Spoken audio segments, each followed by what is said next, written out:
اوس په اختصار سره د واده د شپې آداب ذکر کوو. واده د شپې آداب په کوم شپه باندې چې الک په جنې پسې کمرې ته دننه شي. ما ځینې آداب راجمع کړي دي په اختصار سره به بیانوم. د دې نه مخکې ته یو نصیحت وکړم ټولو ته. چا چې واده نه دی کړی هغه ته خاص نصیحت، او څوک چې دویم او د دریم او د څلورم سوچ کوي هغه ته هم دا نصیحت، او کوم چې کړی دی الله دې ستاسو عمل شي. وخت تېر شوی اوس داسې کولی شي چې دویم دریم واده وکړي څلورونو بیا په عمل کېدی شي، خو خاص کر ځوانانو ته دا هلکان چې کښېني که نه یو بل سره دوی نصیحتونه کوي یو بل ته. ته چې د واده په شپه ننوځې نو ته به داسې چل وکړي او بیا به داسې چل وکړي بیا به دا وکړي. هغه بل چې ورسره مړه شي هغه ورته وایي ته به داسې چل وکړي چې دا چل وکړي دا به بل ورته زه دې ټولو ته دا یم. دا ټول دې ټولو کې په یو باندې عمل نه کېږي. دی چې دغه ټیم کې زنانه ته مخامخ شي د هغې سره کښېني نه دی به څه وایي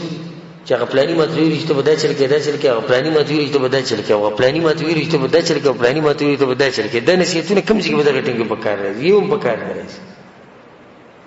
دا کوم نصیحتونه دي چې زه کوم د قرآن او حدیث په رڼا کې دا په زړه کې کښېنه او په دې عمل کړي، نور به یو عمل نه کړي. نه دا سړی ولې ګډوډ کړي؟ ته اوس پته شته کله چې کور دننه ورځي غریب رنګ چې دی سور شوي غوږونه یې تک سره شوي او رپرپی به داسې راغلی. ولې دې د ډېرو نصیحتونو خراب کړی ځکه چې دلته چې له دومره ډېر نصیحتونه دا ودونه والا وکړي که نه هغه وایي که څه دا چې د یو غر دی زه اوس ورځم جهاد له او ټینک به وي او کلاشنکوف به وي او ډزې به کېږي او بمان به راولي په دې چې زما به څه حال. د ډېرو نصیحتونو سره سړی خرابي.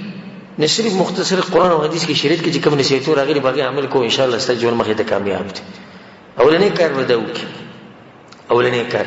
چې نیت به ښه ساتي. او دا مسله ما په تېر شوي درس کې بیان کړې وه. رسول صلی الله علیه وسلم یو حدیث کې وایي او د حدیث ترمذي کې دی او امام ابن ماجه هم راوړی دی ثلاثة حق على الله تعالی عونهم. دې ته پک کړي د دریو کسانو په الله باندې دا حق دی چې الله به یې مرسته کوي، الله به لازم مرسته کوي. اولنی هغه کس المجاهد فی سبیل الله چې الله په لار کې جهاد کوي او د الله د دین دپاره جنګېږي الله یې لازم کامیابوي. او دویم والمکاتب الذي يريد الاداء هغه غلام مرئي وینځه چې د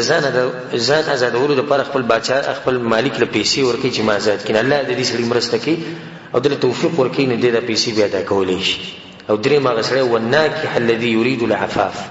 او هغه سړی او هغه جنۍ چې واده د دې دپاره کوي چې د غلط کارونو نه ځان لرې ساتي. الله دا خلک کامیابوي او د دوی په ژوند کې برکت اچوي. ته چې په اولنۍ شپه باندې کله کمرې ته ځې نو په زړه کې دا اراده ساته چې دا واده ما صرف او صرف د دې دپاره وکړو څه دپاره چې زه د غلطو کارونو نه ځان لرې کړم او د هغه کارونو نه ځان لرې کړم په کوم باندې چې رب العالمین خفه کېږي. په دې ځای کې یو نصیحت موږ د مشرانو ته دا کوو که د هلک مشران دی او که د جنۍ چې د هلک او جنۍ د یو بل نه لرې هسې مه ساتئ. اوس خو الحمدلله دا مسله څه لږه کمزوري شوې غوندې کېده خو پخوا به یو هفته هلک غریب بهر پروت یو هفته کله به د ماما په کور کې غریب پروت دغه به دیره کې او کله به د تره په کور کې پروت او کله به د نیکه په کور کې پروت او د زړه نه یو الله خبر چې په زړه به یې څه تېري او دې مشرانو ته به دا خیرې کول څه چلی نه دا بده خبره د سن پاولو نه دا کار نه دی کول پکار. ته چې ور دا واده وکړو د نکاح دې ولو تړلی ولې دې ولو تړلی خو چې هلک او جنۍ د یو بل سره ملو شي نو اوس دې ته پکې څه ضرورت دی چې هفته دې هلک بهر کېنولی نه بیا د هغو نه چې لږ به کم دي نو هغو درې ورځې دا درې ورځې خو عام چلي. نو اوس الحمدلله دومره لا شوې ده چې یو ورځ د خبره راغلې ده خو بیا پکې مغه یو ورځ ده د دې یو ورځ تېرولو ته پکې څه ضرورت دی؟ وایي نه د جنۍ خپل خپلوان ته نه ناستي که نه د جنۍ خپل خپلوان ناستي خپلې کمرې دي کوټې دي هلته ول هر څه سیټ کړي ناست وي هلک او جنۍ به یو بل سره میلاو شي څه خوري خو یې نه دا مسله وایي نه دا جنۍ یېرېږي. او که زه داسې ووایم چې په دغه ټیم کې د جنۍ خیرې کوي دغه کور والا ته چې د کمره پسې دا خلک را جمع کړي دي او هلک غریب بهر پروت دی نو بیا هېڅ یېرېږي نه. چې د پلار د کور نه دلته راځي دا طبیعت دی دا د انسان طبیعت دی. جنۍ چې دی د هلک سره خوشحاله دا د هغې طبیعت دی نه هغه په دې خفه کېږي نه. نو دا ظلم زیاتی ختم کړي او په خپلو کورونو کې دا طریقه بلکل ختمه کړه چې څنګه واده وشي هلک او جنۍ یو بل سره میلاو شي. مېلمانه دي که نه مېلمانو ته چا څه ویلي نه دي مېلمانه که په دغه ورځ ناست څه حرج نه ده. ښه نو څه به کوې کله چې کمرې ته ور دننه کېږي هر هغه هلک چې واده کوي یا د دویم دریم اراده ده کله چې دننه کېدي کمرې ته نه ځان به ښکلی کېږي او په دومره حدود کې به ځان ښکلی کې کوم حدود چې د شریعت دي د هغې نه به اوړې نه. او ما په تیر شوي درس کې دا مسله بیان کړې وه چې ځینې خلک د واده په دې ورځ باندې حرام کارونه کوي او په هغې ځان ښکلی کوي. او جنۍ له هم پکار ده چې ځان څه کړي؟ ځان ښکلی کړي. الله سبحانه وتعالی په قرآن کې ولهن مثل الذي علیهن بالمعروف، څنګه چې د سړو په دې ښځو باندې حق دی دغه شان د دې ښځو هم په دې سړو باندې حق دی. عبدالله بن عباس رضی الله عنهما د رسول صلی الله علیه وسلم طرز وی چې کله به درس وکړو او کور ته به دننتو نه د کور سره دروازې کې به دا پټکې خپل برابر کړو، لاسونه به یې لمده کړو، په دې ویښتو کې به یې څه وویل ږیره به برابر کړه. دا شاګردانو ته یې وروسته پوښتنه وکړه ته چې کور ته ځې روزانه دا چل کې ته ولې دا چل کې؟ هغه ته وایي زه دې لپاره کوم چې زه ښکلی ښکارم چې دننه وشم، ځکه چې زما دا زړه کېږي او زما همیشه دا خوښه ده چې زما ښځه ما ته په داسې حال کې را مخامخ شي چې ښکلي، نو داسې به د هغې هم دا خوښه وي که نه. نو چې اوس سړی وردن شي او د خولې نه نسوار وبینځي، د واده په شپه یې نسوار لګولي تازه او وردن شي او د ښځې سره کښېني او د جیب نه هم د نسوار وبینځي او د ګوتو نه په کومو ګوتو کې چې نسوار لګولي د هغې نه هم دغه لاس چې دی په دې ښځه باندې ولګوي دغه نه هغه څښا وي نه هغې ته لاړ شي. ښه چې دی په دغه شپه وردن شي او خوله یې څښا په څښا یې غاښونه یې تک ژېړي او د ښځې سره کښېني او د هغې باندې اولنی د دې سړي د خولې هغه وږم ولګي کوم چې هغه څښا بین راځي، د دې به د خاوند څه خوښ شي. د اولې ورځې نه دا غریب دا حال دی، دا خو له ده سیټ کړی دی، واده دی، نو چې بیا مخې ته نورې ورځې راشي چې بیا به د غریب ګورې څه حال دی. دغه شان زنانه له پکار دي چې په دغه ورځ باندې ځان سنبال کړي او ځان تیار ساتي خپل خاوند ته، خو د شریعت په حدودو کې دننه چې د هلک څنګه کمرې ته راشي او په د جنۍ نظر ولګي او دی خوښه شي. تاسو دا پته شته د دې اولني نظر ګوره ډېر غټ اثر دی، د اولنی نظر نه د دې ډېر غټ اثر دی. نه څنګه چې د هلک په جنۍ نظر ولګي او جنۍ په هلک نظر ولګي چې یو بل خوښ شي، د دوی د ژوند بیا مخې ته ډېر د الله په توفیق سره ډېر ښه روان وي. خو چې د هلک په جنۍ نظر ولګي او هغې ځان سنبال کړی نه او په عامو حالاتو نو ده به ترې زړه تور شي. یا هلک په دغه حال کې دا کوم چې ما بیان کړ چې د نسوارو چونډۍ لګولې او یا سګرټ څکلي او د خولې نه د څښا بین د لوخړې رواني او د هغې سره په کټ کې ناستي، د هغې بدې شي چې د اولې ورځې نه بدې شي، بیا مخکې ورسره مخکې هم بیا د هغه سره زړه نه لګي. نه اولنی کار به دا وکړي. بل به دا کار وکړي چې کمرې ته وردن شي نو سلام به واچوي، دا طریقه ده د شریعت. کمرې ته وردن شي السلام علیکم ورحمت الله وبرکاته، هغه به له دې جواب ورکړي.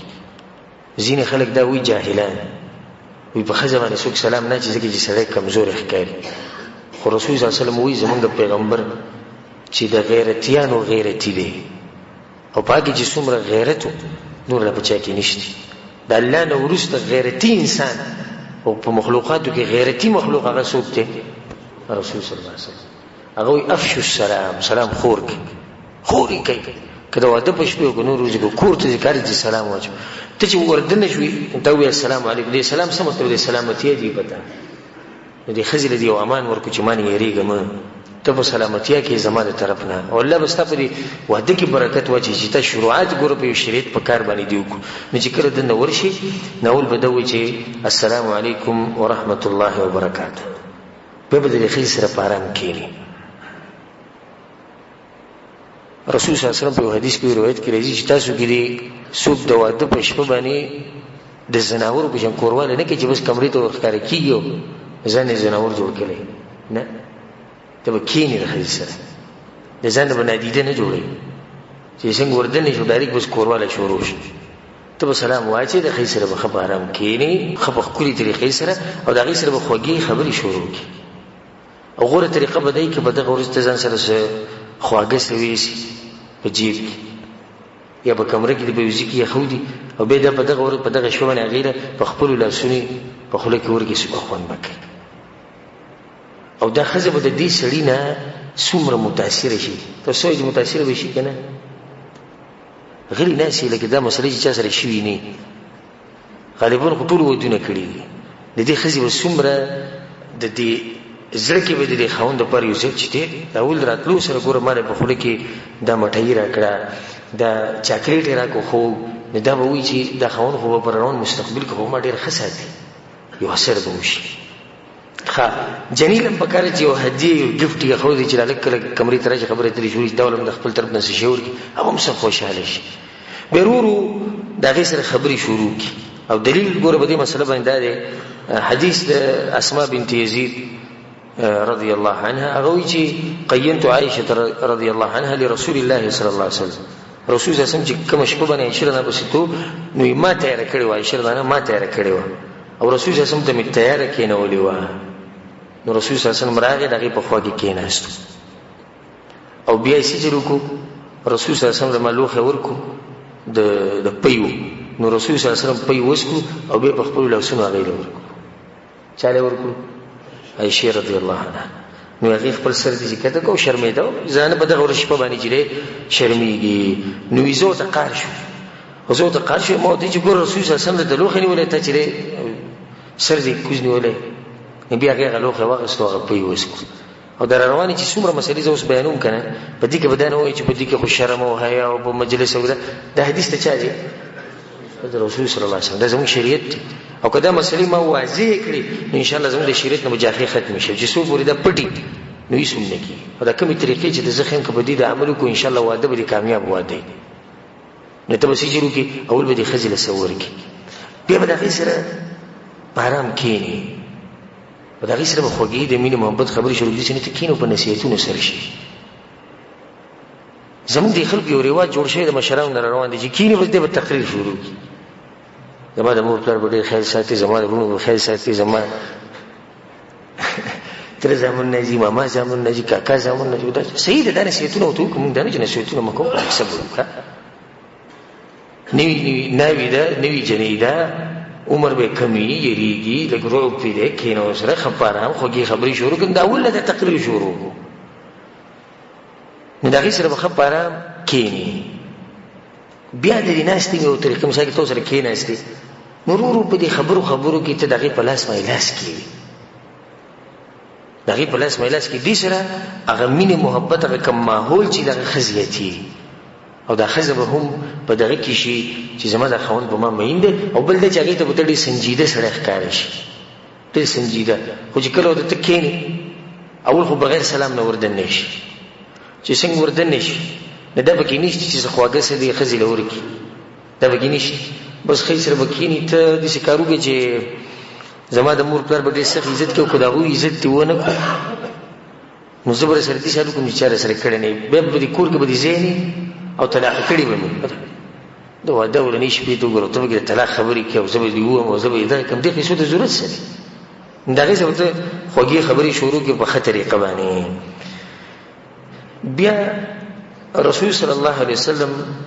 یو طریقه مونږ ته خولې دا وغه دا چې کړه خپوره غب شپوله کې دی شو نو دا غینه بعد د پکړ دی چې دوی دوه رکعاته مونږ کی او د خپل نوې ژوند شروعات په سبا نیو کی په منځ باندې دی ژوند کې به ډېر سخت برکت او دغه حدیث ابن مسعود رضی الله عنه او د ابو سعید مولا ابي سعید مالک ابن ربيع دې حدیثونو کې دا مسله راغلي چې په کوم ورځ باندې سړی په کوم شپه باندې سړی په خزي بسي ورشي نو په کار دی چې دویم دوه رکعاته مونږ کې او د خزه اون دوه رکعاته مونږ کې تاسو څه ګمان دی په دغه واده باندې او څه سوچ دی چې هغه د منځ نه شروع شي نو دغه ژوند به مخکې کامیابی کنه وي دا به کامیابی دغه چې شروعات د الله سبحانه وتعالى په بندګۍ باندې وشو او بیا چې دغه ټینګ د بری سجده کې الله تعالی سوال وکړي چې الله زما دا واده د ژوند و شروع کی ته به برکت واجب ته مال طاقت راځي ته مال توفیق راځي څومره خپل ژوند به د دې سړي د بدغه ورځ باندې دا کار کول پکار دي دا غینه بعد کبل پرز د خزیله د کوروالي دعوت ورکی او خزي وته وی چې نه ځکه چې خزه په دغه ورځ باندې ناشنا خزه ګور پردي خزه راشي एकदम د سړي سره ملو شي لازم پای باندې روي نو کبل پر د خزي دې منکو چې نن بنکو نو دې وسه کوي خپل به رټینګ کړی نه په دا ټیم کې به دې حالات ته وګوري چې د خزه پرو کې دا په یره کې دا هیڅ خبره نه کړي یو شپه د واده د ولنې شپه چې د بغیر د کوروالي نه تیر کی اوس دې هم ځان غره کې دې ته سنجیده انسان او خيار انسان ګره او خيار انسان هغه چې د مخامخ سړي هغه حالات سره چې گزاره کوي او داغه په حالات باندې پوي ګره مخامخ سره اوس په یره کې پر دې سره نه एकदम په ما بشراله او یک زما کور درته زه خیر زما گزاره وکړم لکه دولت دعوت ورکو او هغه انکار وکړو نو څه خبره نه ده ښه بیا که بالفرض هغه انکار ونه کو او د کورواله کول غواړي د هغې سره د کوم هلک چې واده کړی د کورواله نو کورواله په هغه طریقه نه کوي کوم چې رسول صلی الله علیه وسلم په حدیث کې منع کړی د زناورو په شان एकदम ډز او کورواله شروع شو نه د هغې نه مخکې ډېر کارونه یې چې هغې د عربي کې مقدمات وي او د هغې سره د موسم او د حالات دي چې د مینې محبت نه ډک شي ځینې کسان وایي چې د شیخ سره کومې خبرې کوي دا زموږ د شریعت خبرې او دا خبرې به مونږ ښایو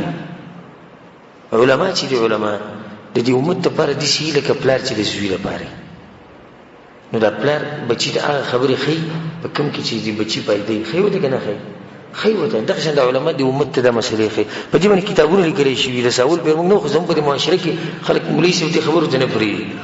او موږ خو الحمدلله په هغه خلکو کې چې حق وایو په هر ځای کې خپله مسله بیانوو که څوک به خفه کېږي څوک به خوشحالي نه د کوروالې نه مخکې مقدمات دي ښځه ښکلول یا ښځه خپل خاوند ښکلی د یو بل سره لاس لګول یو بل سره ګپ شپ لګول یو بل ته نږدې کېده لږ مزاح کول که ته په دغه ټیم کې د ښځه وخاندې ښځه سړی وخاندې دې سره به دا حالت ښه برابر شي بلکې شریعت څه وایي دروغ حرام دي چې وایي د درې ځایونو نه چې په دې کې دروغ ویلی شي اولنی چې دوه کسانو په منځ کې جوړه راولي دویم په جنگ کې جهاد کې دوکي ورکولو لپاره دریم ښځه او خاوند او په دغه شپه باندې چې د ښځه خاوند یو بل ته څومره بنډلې ولي دې تپوس مه کوه خو دې ولې شریعت اجازت ورکړی ولې ځکه چې د مینې محبت دپاره خو به څه نه څه وایې که نه نو اوس دی ښځې ته وایي څومره ښکلې ښکاري لکه سپوږمۍ ښه که اوس هغه د سپوږمۍ په شان نه نو دا دروغ شو که نه شو دروغ اجازه شي ووایه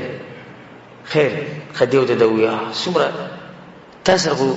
ما چې ته ولیدې زما په دې زړه دومره اثر وکړو چې زه به د مرګ پورې صرف تا سره ژوند تېرو دروغ یې ووایي د مستقبل نه دی خبر دی کېدای شي سبا جنګ وشي دغه وشي د دویم واده وکړي درېیم وکړي څلورم وکړي خیر دی وایي هېڅ خبره نه جنۍ ورته هم دا ووایي ښه ده چې ته زما ژوند له راغلې او که ته نه وې نو زما به ګورې څه کېدې داسې یو خبره یې وکړه یا دا ښځه خاوند یې وبلته ښځه دې خاوند ته وایي که ته مړ شي نو وایي زه به مړه شم دا خبره ډېره کوي دا ښځې که ته مړ شي چې دا غریب مړ شي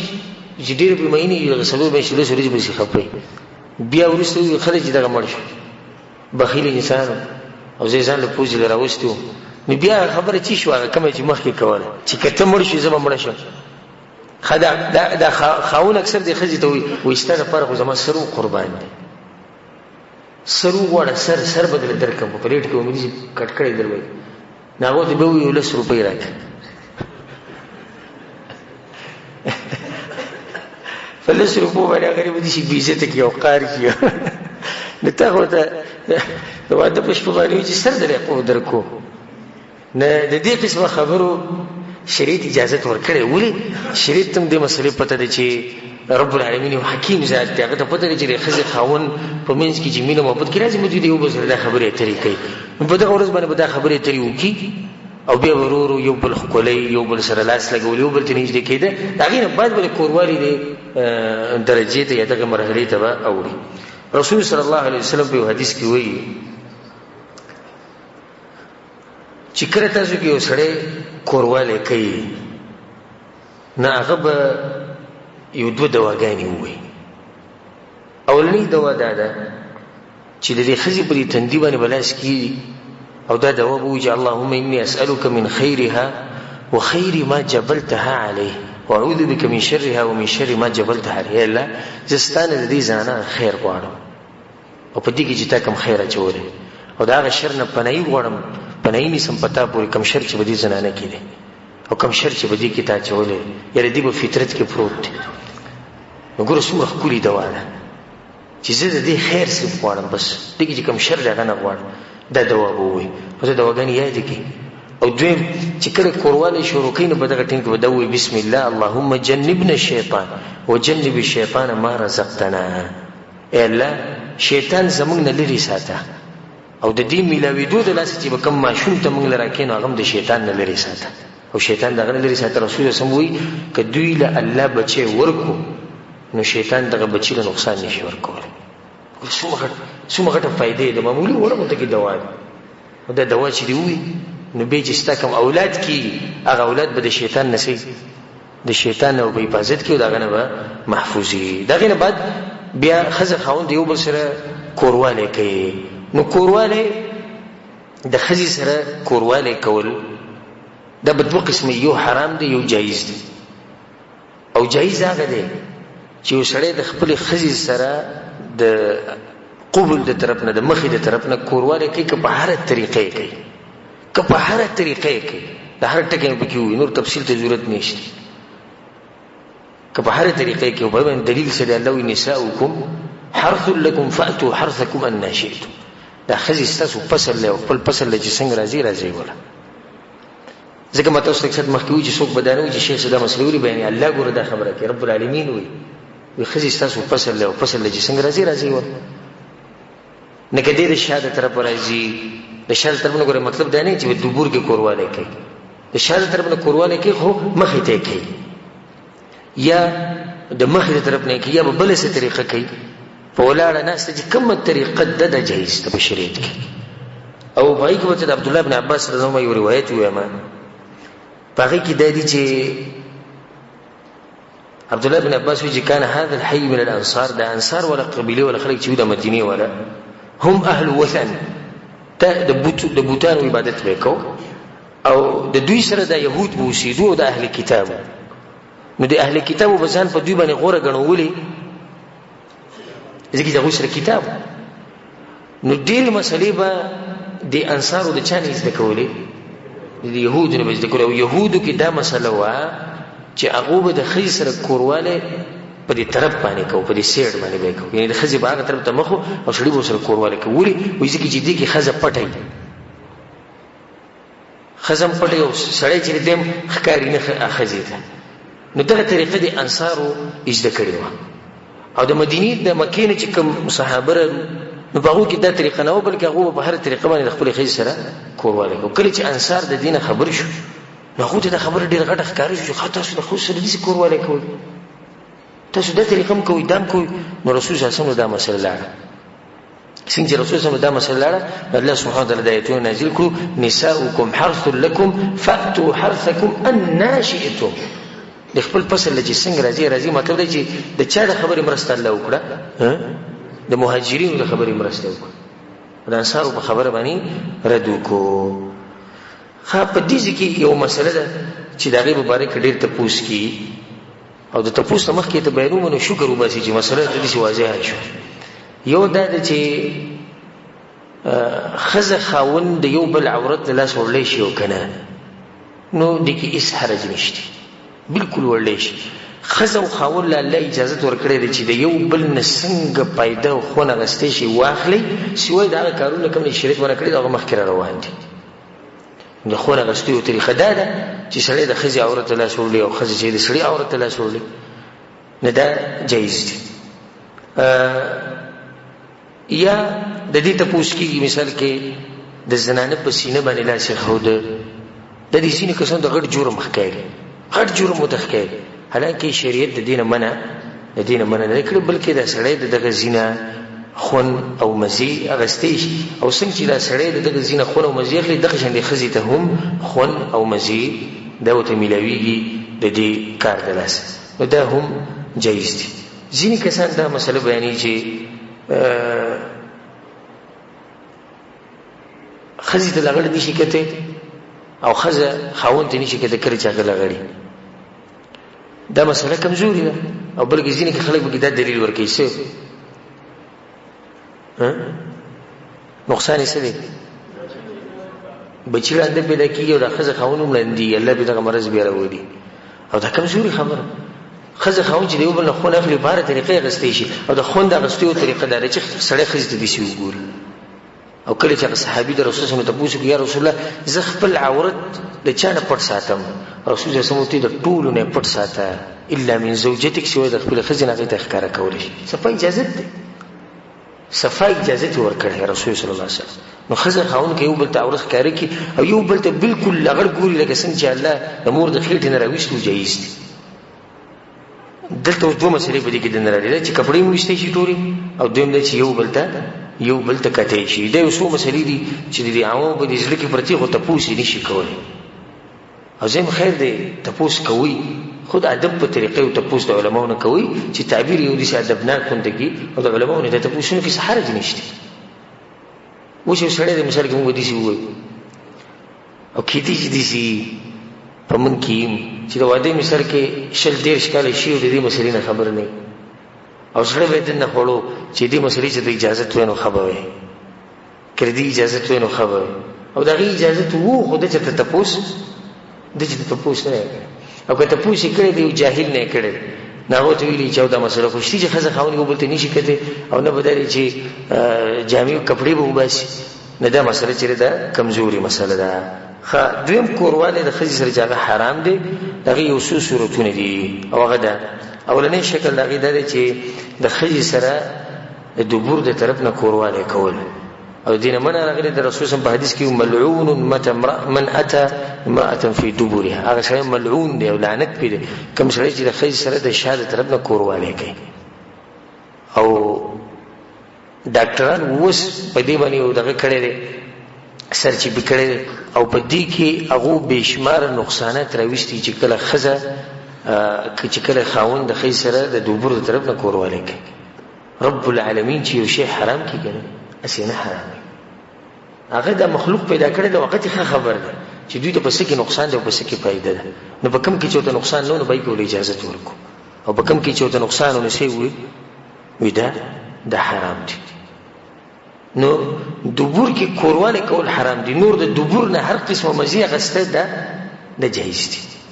صرف کورواله نه من راغلي چې درځي کې به خیر سره جما نه کوي. دویم چې کوم جما حرام ده چې د روجي په حالت کې خځې روجي نه دوسه کورواله کې دا حرام کار ده. د شان د احرام په حالت کې د ټیمونو کې کورواله چې هغه حرام دی. ها د حایزي زنانه چې کله په زنانه باندې حیز بیماری دا غیر من راغلي سلوختی کې یو زنانه نه دغه د کورواله نه هم من راغلی ده. نور دغه ته غستې شي مزید غستې شي خو صرف کورواله به وسره نه کوي. لکه دا مسله غلطه ده ځینې وایي چې په خزي باندې کله بیماری راشي دغه نه بزن بالکل لري ساتي یا سلوختی په دغه نه بزن بالکل لري ساتي. دا کمزوري خبره ده بلکې د هر قسم مزید د خزي نه غستې شي خو صرف دا چې کورواله باندې کوي. دې سره دا مسله ده ساتي چې کله یو سړی یو پر کورواله وکي نو په دویم پیری چې بیا کوي اعلان بل او د ضروري او کنه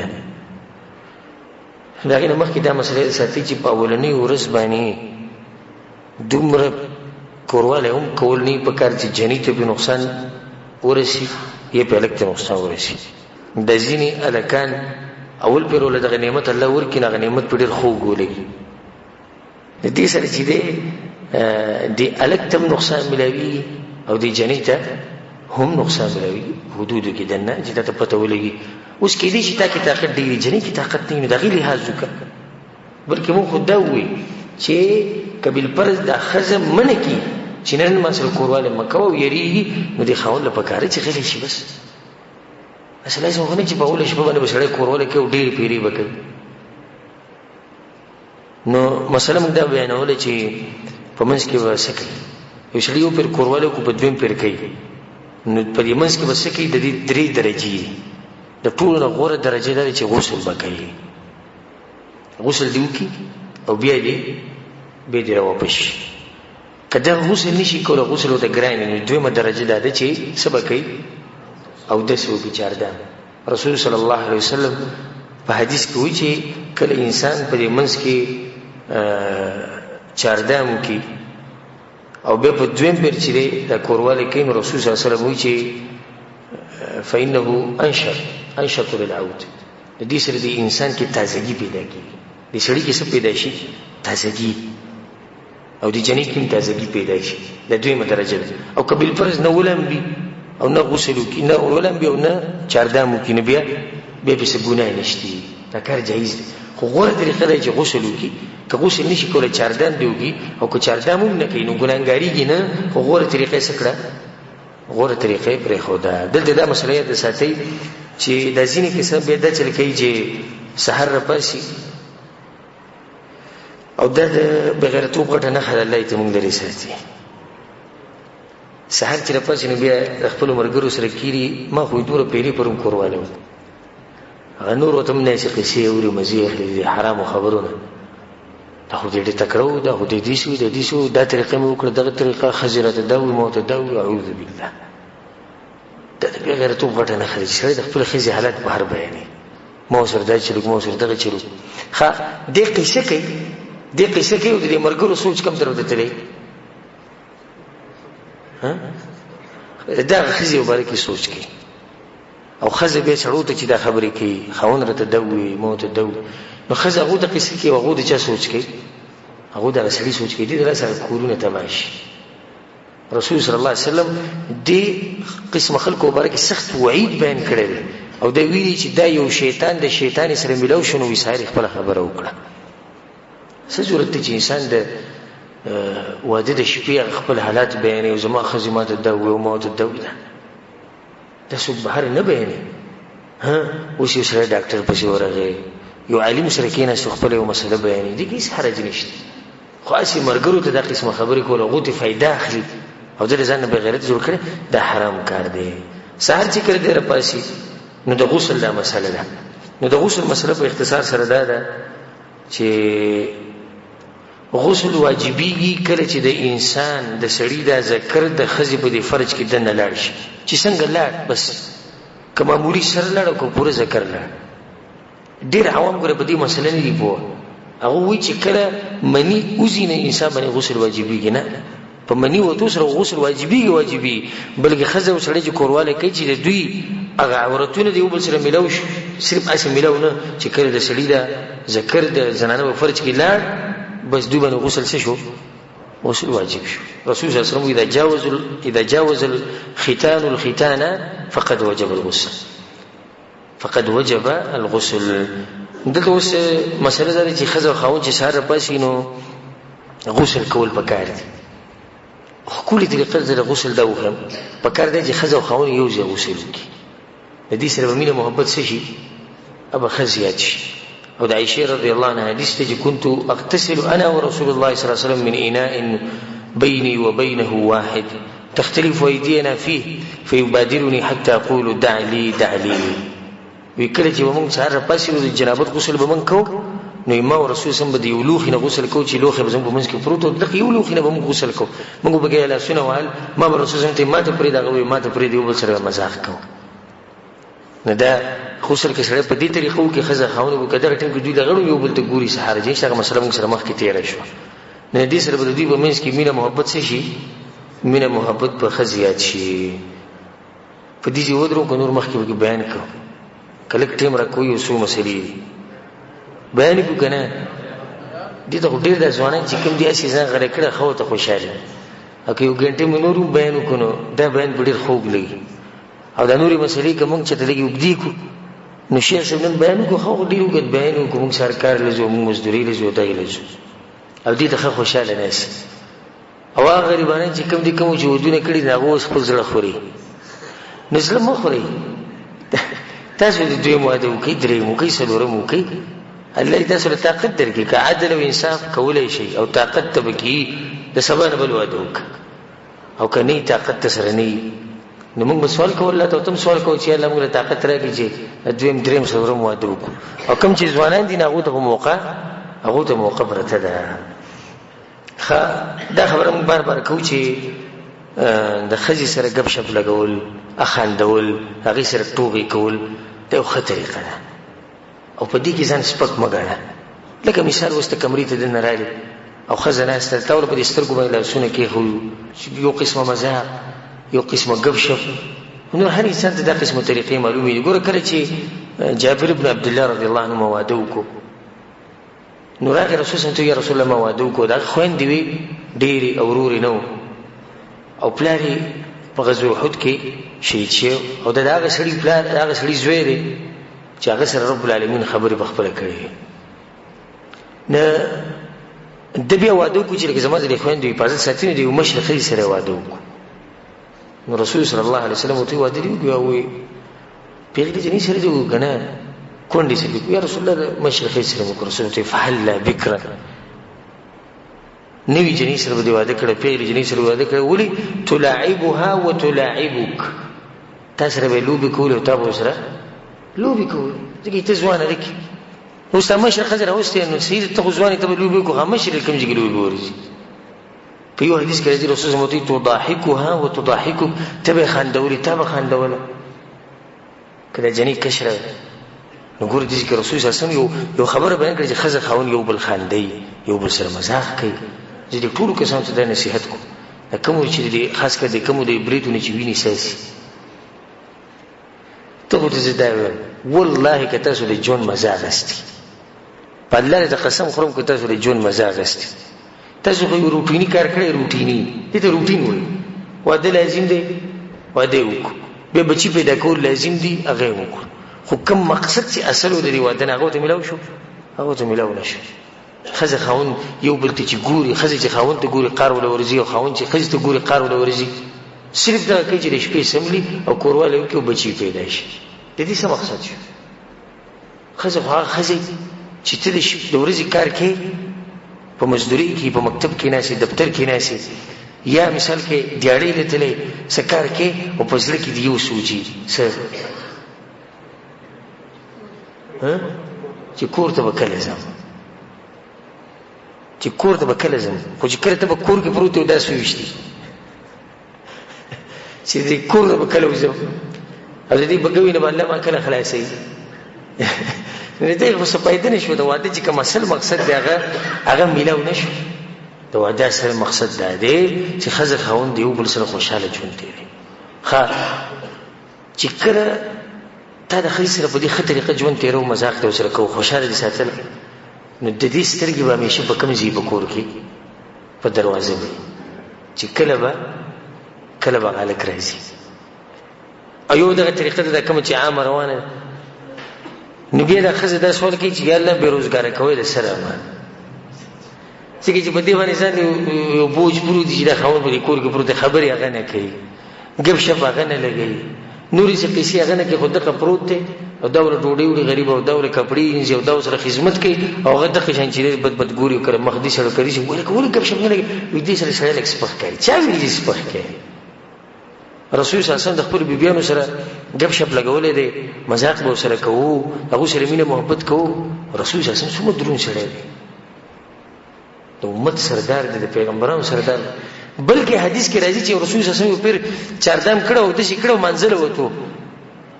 نو په دې لارې کې څنګه چې منزله وتو په دې لارې کې ولې یو بیبي مخې لراله نو هغې ښکل کړه او منزله لړ کړه. په دغه لږ ټیم کې رسول صلی خپله بیبي څه کړه هغې ښکل کړه. د ماحول ته ستاسو خیال دی دا څومره ښکلی ماحول چې یو سړی د کور نه وځي او ښځې ته وایي ښځې زه لاړمه او د الله په امان هغه ښکل کې وځي دا ښځه به څومره خوشحاله شي او بیا به د انتظار کوي او دواګانې به کوي چې یا الله دا هلک زر ته زره راولي ځکه چې هلته د هغه اخلاق دومره ښکلي خو چې کله دی د کور نه وځي هغه خبر نه وي د کور د دروازې له مې یو درز ورکړي او لاړ ووت او بدماش دی او نور څه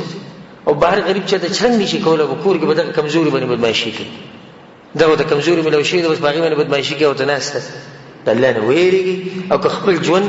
دا موقع ګورې دغه ته مې دا کوم چې ودونه یې کړي دي هغو ته هم دا موقع وشتي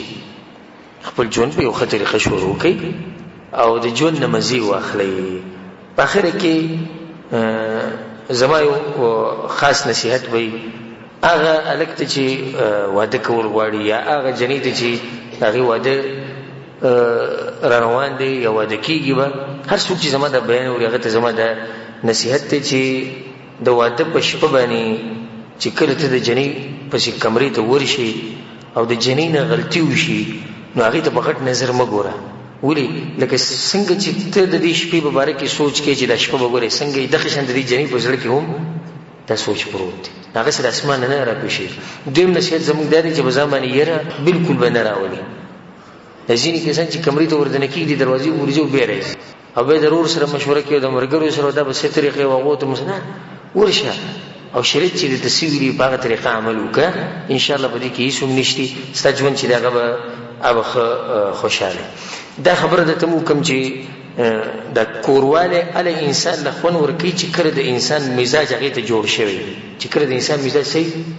هغه ته جوړ شوی و چې سړی د نورغه کمرې ته درز د سینې سکی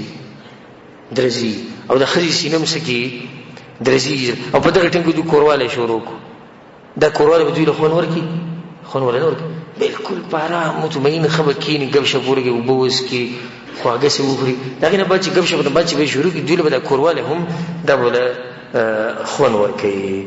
او دغه نصيحت خو مونږ ټول د کوچي د خزي خاون جون مزه علي چې کله دوی د کور نه لري نو کله چې ته موقع برابرېږي نه خپل خزي ځان سره بهر ته بوزا خو د کافرانو په طریقه نه او نه د کافرانو ملکونو ته طاقت تر الله درکړي بل ملک ته چکر ولګو که طاقت تر الله درکړي مکې ته لاړ شه مدینې ته لاړ شه دا خزي ځان سره په چکر وباسه او ټول ته دا وایم کوم چې دلته نه است مشران او کوم چې زما د بیان اوري کاغه پلار دی کاغه مور دی کاغه ورو دی کار سوچ په چا باندې ودا پابندي نه لګوي چې خزه به چکر لنه بوزي دا ژوند دی پرې چې خپل ژوند نه مزي واخلي ته خپل ژوند دې تیر کوو ځکه پرې چې مزي واخلي زموږ یو مرګره واغوي ما وې دا سره یو ورځ ډېر کلک کو ځکه چې مرګورو سره ملویدم یو راته چې پلاني چې تم چکر ولګو بری چې پلاني چې او زموږ په کور کې سم دي قانون نه پېښیو چې چا مجال سوچ خبر هوې کړه نیمه ورځ په دې ځړ باندې کټه کې هو دا خبره می جوړ کړو مور ته خبر ور مخکې کړه تانه کې خبر وکړه چې زدا جنې په چکر باندې بوزم زموږ مرګ ډېر سخت مزاقي انسان وي ما غوښتل چې په خطر کې مو ته وي چې زدا خزک بوزم غریب تنګ شي وي صاحب عزت وي هغه ماته چې بوزي صحیح ده بوزي بچي بوزي زړه سخت خوشاله شو چې لکه دې مال دې زری اجازه ترکو وي چې وته مو دې ټینګ کړی بیا وایو وي ما چې زموږ چې د ګاډه ما وګورم چې پروګرام جوړ وي وي ما ته وي چې د الکان وسره بوزو د خويندو وسره بوزو وي ما ته چې چیرته نه زم چکر نه توبه په دې کور کې زودي سره ناس نه چې تر اصله بهر مولېږي زه خو د خزه دې لپاره بار ته واسم چې موږ له خپل وخت تیر کو ته ما د زړه خبرو کې زدي ته زړه خبرو کوم یو ځکه چې ته روټي وخورو یو ځکه چې ته چکر ولګو لکه هواره باندې خولي ولګي لکه رومانسي غونډه کې موسم جوړ شي هغه درته وي دغه سره بوزوي الکانو بوزو چې کې بوزو دا کار بیا ځان سره بوزي دی پورا پلین کوچ راولې نه چې در بوزي بیا به مې چې چرته نو یا ورشو دور به مې سره وینا کړی نه نو اوس اخر په دغه سوچ کې چې کړه به دا بوډۍ سکی چې کله به مري دوره تنګ شوی دی دې چې ګور ډیر خلک ته ګور ډیر وای نه چې بزره کې ته خبره پرته چې کړه به دا بوډۍ مري چې د خپل ژوند نه مزي واخله نو کله کله دې شي چې بوډۍ الله دې مرو کې جنور کې چې غریب کې دنیا نه چوټي شي لاړ شي خدای راوځي دا ژوند نه مزي ونه کړی زما ټول ته نصیحت ته مشران ته چې الله نه وېریږي خپل کشران به نه منع کوي او کشران ته مې د نصیحت ته چې کله د تم موقع ملاويږي د شریعت په حدود کې دنه د هر چا د حقوق خیال وساتي دا خزه ځان سره روانه کا چکر ورکا څومره چې طاقت وی ګرځو ساو سره ذات کا خپل د زړه خبرو ته دا به د زړه خبرو کی او زړه ته به خبر قسم خورم چې ستاسو ژوند چې وسومره مزي کنه دا مزه به ته ته ویږي کې نه اغستې